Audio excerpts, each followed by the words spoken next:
Bismillahirrahmanirrahim. Assalamualaikum warahmatullahi wabarakatuh. Alhamdulillahirabbil alamin wa bihi nasta'in ala umuri dunya waddin. Wassalatu wassalamu ala asyrofil anbiya'i wal mursalin sayyidina wa habibina wa syafi'ina wa maulana Muhammadin wa ala alihi washabihi ajma'in. Perkenalkan, nama saya Muhammad Asrul Irfani, prodi Bahasa dan Sastra Arab. Di sini saya ingin menjelaskan tentang pengertian filologi dan juga fikih lughah dan juga perbedaan antara keduanya, dan juga sejarah fikih lughah dan objek kajian fikih lughah, dan juga salah satu materi yang terdapat di dalam fikih lughah. Langsung saja, pengertian fikih lughah. Fikih lughah berasal dari bahasa Arab, berasal dari dua kata, yaitu fikih dan lughah. Fikih sendiri artinya al ilmu bisyai' wal fahmu lahu, yang artinya mengetahui akan hal sesuatu, serta dan juga lughah sendiri adalah aswatun yu'abbiru biha kullu qaumin an a'radihim. Setiap bunyi-bunyi yang diucapkan oleh salah satu kaum yang ingin disampaikan oleh mereka. Itu menurut Ibnu Jinnis. Secara istilah, fikih lughah adalah ilmu yang mempelajari tentang bahasa, hukum-hukum bahasa, cara memahami bahasa, dan objek-objek dari segi bicara, suara, kosakata, susunan, frasa, dan kalimat, dan juga mempelajari tentang dalil-dalil yang terkait tentang bahasa. Sedangkan filologi berasal dari bahasa Yunani, yaitu filologi, yang memiliki arti kata-kata. Seiring dengan berjalannya waktu, kata filologi itu terus meluas, yaitu senang berbicara, senang belajar, senang kepada ilmu, senang terhadap tulisan, senang terhadap karya sastra, hingga memiliki arti senang terhadap tulisan yang bernilai tinggi.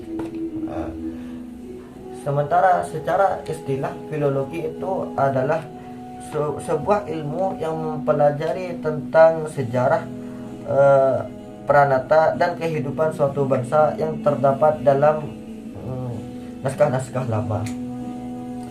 Tujuan dari mempelajari ilmu filologi itu adalah untuk mengetahui isi teks yang disajikan. Selain itu, filologi adalah ilmu yang mempelajari tentang budaya, ilmu sosial, hingga sejarah. Terus, perbedaan antara filologi dan ilmu fikih lughah. Fikih lughah itu objeknya adalah kodikologi.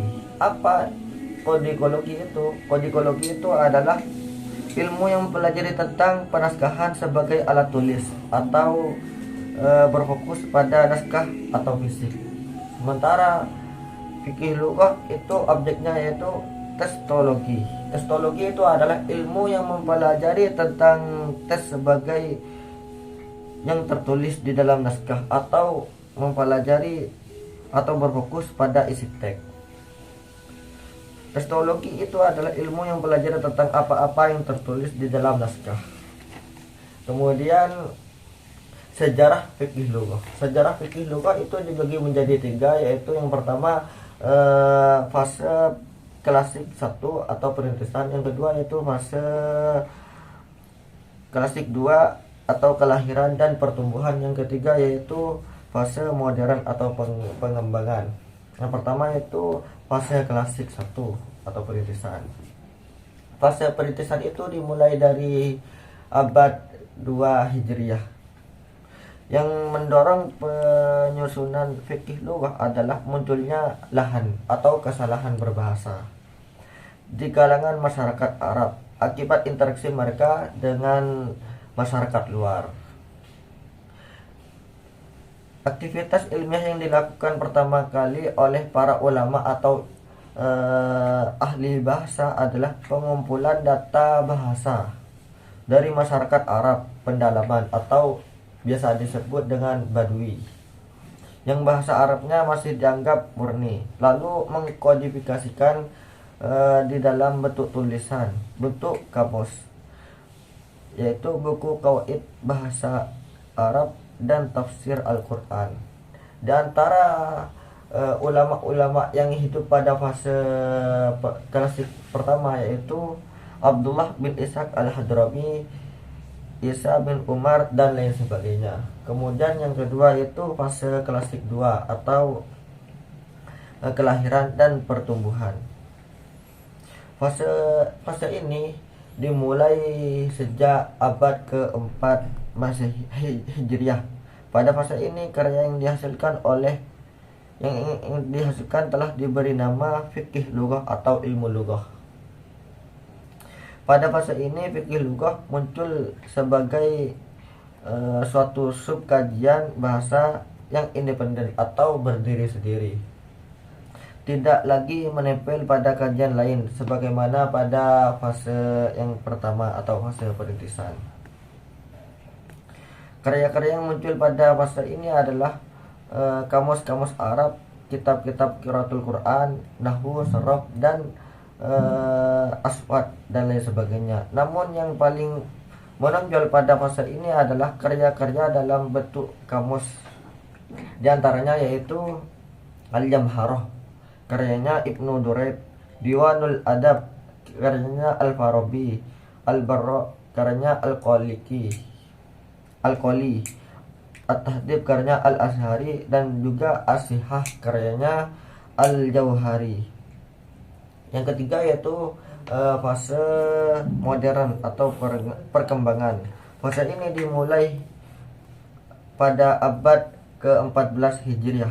Pada fase ini fikih lughah telah dipengaruhi oleh linguistik barat. Di antara pengaruhnya yaitu sistematika pembahasan fikih lughah yang dibagi menjadi 4, yaitu al-aswad, al-aswad, nahwu, sharaf, dan juga ad-dilalah.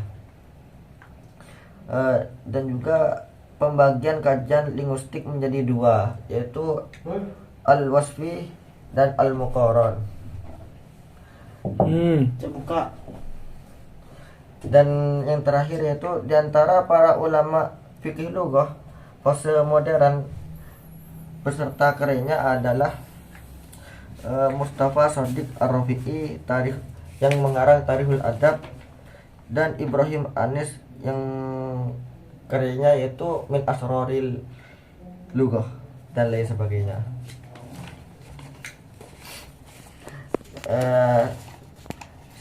Selanjutnya yaitu objek kajian fikih lughah. Nampaknya di dalam kitab fikih lughah adalah objek-objek yang dikaji tidaklah sama persis. Namun kita bisa mengatakan bahwasanya inti dari objek-objek yang dikaji dalam fikih lughah adalah bahasa. Dan pengkajian bahasa dalam fikih lughah lebih luas dibandingkan dengan ilmu lughah. Ini bisa kita lihat dalam kitab Ibnu Faris dan juga Sa'labi yang analisisnya mengaca pada masalah kata-kata Arab. Maka objek kajian fikih lughah menurut mereka berdua adalah identifikasi kata-kata Arab dan maknanya. Kualifikasi ini dalam topik-topik dan kajian-kajian yang berkaitan dengan hal itu. Kemudian yang terakhir yaitu materi yang terdapat di dalam fikih lughah, yaitu fonologi. Asal mula fonologi berasal dari bahasa Belanda, dari turun-temurun dari bahasa Belanda, yaitu fonologi. Secara harfiah sederhana terdiri dari gabungan antara fon dan logi. Fon sendiri artinya bunyi dan logi artinya ilmu.